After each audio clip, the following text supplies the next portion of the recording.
I honestly couldn't believe what I was seeing when this entitled woman marched straight toward our family's reserved seats in the airport lounge, like the place belonged to her. We'd paid extra for those spots after a brutal delay, just to keep our kids calm before an international flight. But none of that mattered to her. She was already gearing up to cause total chaos. What she didn't realize was that her little power play was about to blow up in her face in the most humiliating way imaginable. And I was standing right there, watching every second unfold. It began like any other nightmare travel day. We were stuck at Dallas, Fort Worth International Airport, Terminal D, dealing with a 4-hour delay on our flight to London. It was me, my wife Sarah, and our 2 kids, 7-year-old Mia and 5-year-old Lucas, and we were completely drained. The kids were restless. Sarah was overwhelmed, and I was barely holding things together. That's when we decided to splurge on access to the American Airlines Admiral's Club Lounge. It wasn't cheap, but the promise of comfortable seating, free food, and a quiet space felt like a lifesaver. We checked in at the front desk, showed our confirmation, and the agent even pointed us toward a perfect corner, 4 large leather chairs with a low table, specifically reserved for families with young children. We settled in, spread out snacks, plugged in our chargers, and for the first time in hours, we actually relaxed. Mia started coloring. Lucas watched his iPad with headphones on, and Sarah and I finally exhaled. That's when she showed up, a woman in her mid-50s with a bleached blonde bob, oversized sunglasses worn indoors, and a designer purse swinging like it was part her attitude. She dragged a small carry-on behind her while loudly complaining on her phone about how unacceptable everything was. At first, I didn't pay her much attention. Airports are full of loud, obnoxious people. But then I noticed she was heading straight toward our section. She stopped directly in front of our seats, ended her call with a dramatic sigh, and stared down at us like we were trespassing in her living room.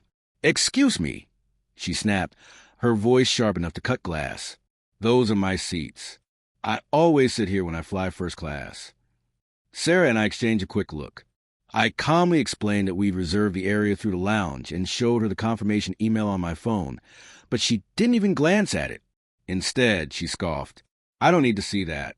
I'm a platinum member. I've been flying this route for 15 years. These seats are always held for people like me." My jaw tightened. People like her, whatever that was supposed to mean.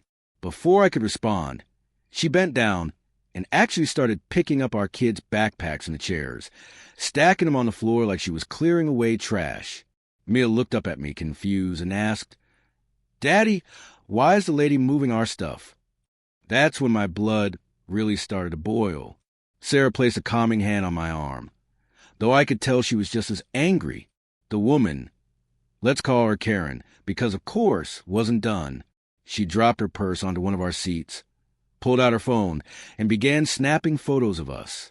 "I'm documenting this," she announced loudly, making sure everyone nearby could hear. "Security needs to see how people are stealing reserved seating that doesn't belong to them." Heads started turning. Some business travelers looked amused, others clearly uncomfortable. Lucas pulled his knees to his chest, suddenly scared. Our quiet little sanctuary had turned into a public spectacle.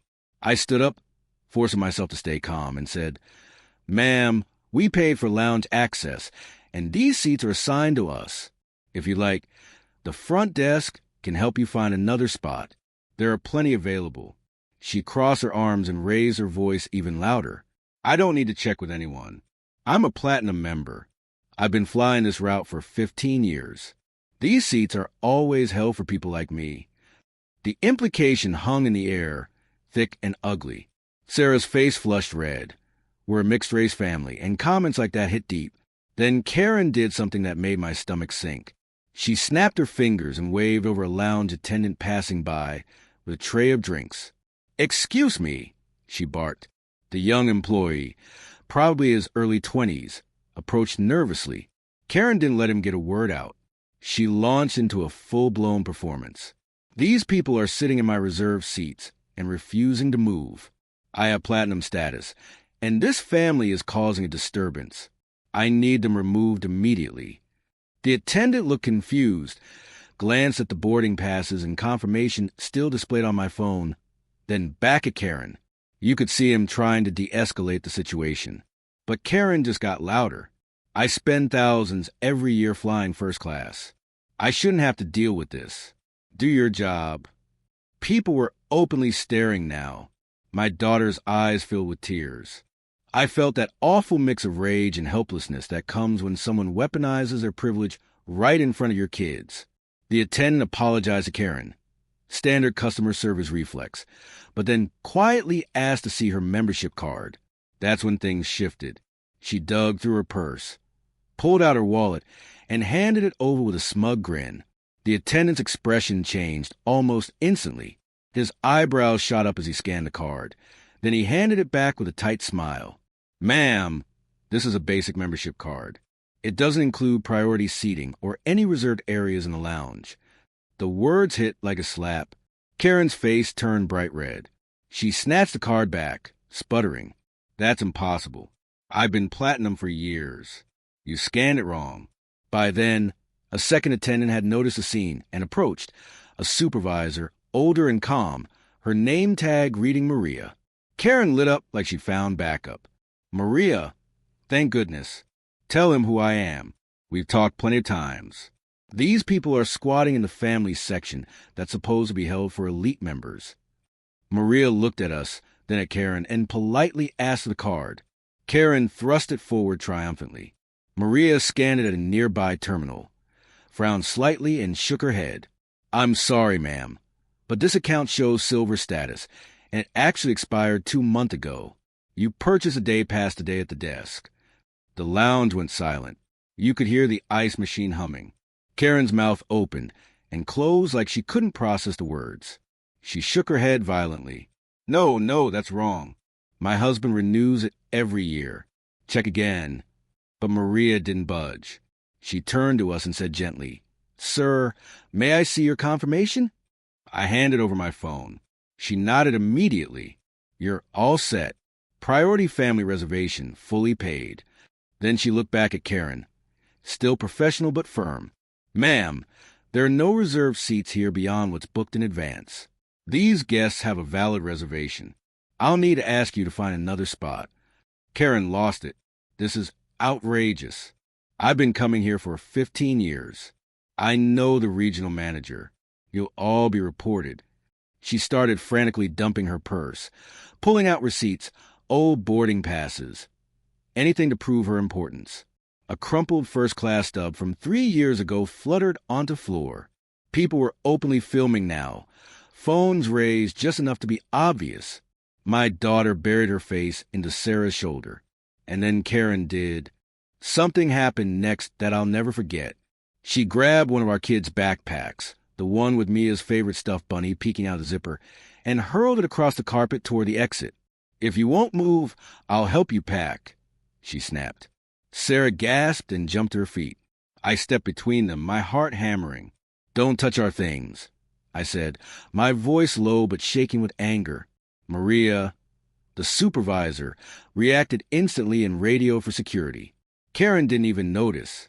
She was too busy screaming about lawsuits, discrimination, and how we clearly bought fake passes online. Within minutes, 2 airport police officers appeared at the lounge entrance. Tall, calm, professional. Maria met them quietly and explained what had happened. The second Karen spotted them, she switched tactics. Tears welled up, her voice trembled, and she put on the full victim performance. Officers, thank goodness, she cried. These people have been harassing me and refusing to leave my reserved area. She pointed at us like we were dangerous criminals. One officer calmly asked to see everyone's IDs and lounge access. We handed ours over without hesitation.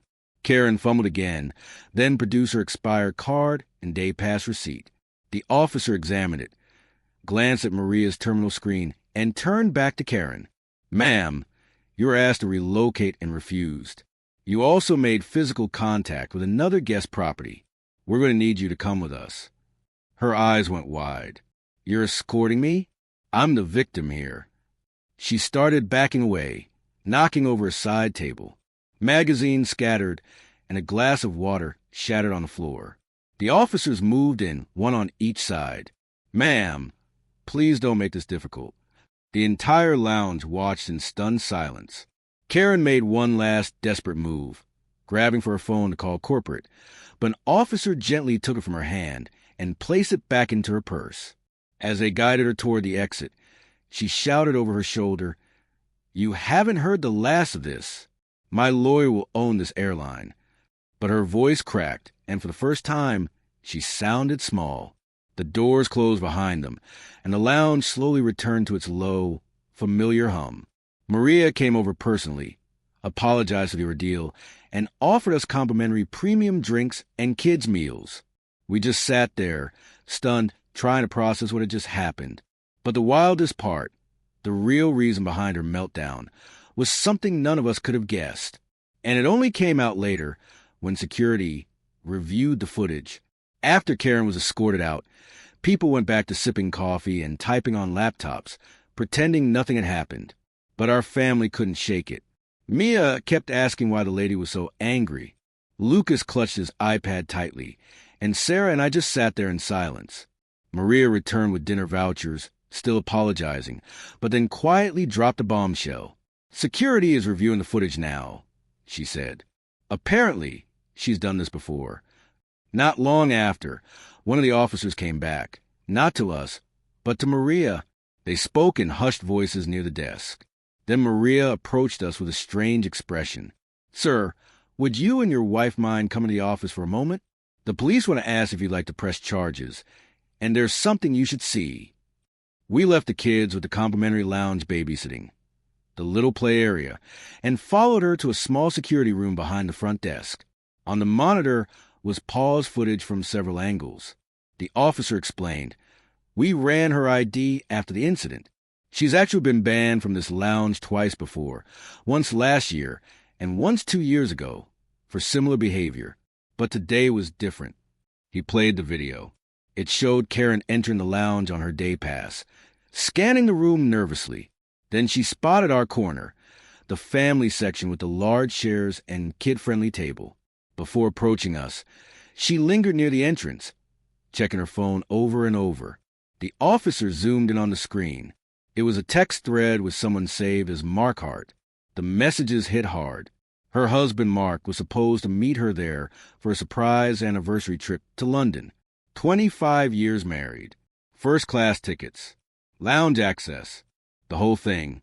But the last text from him, sent just hours earlier, read, "I can't do this anymore. I'm not coming. I'm sorry." And then nothing. He ghosted her at the gate. That's why she fixated on our seats. In her mind, that corner was where she and Mark always sat on their big trips, the exact spot from old photos she kept pulling up on her phone. She wasn't just being a Karen.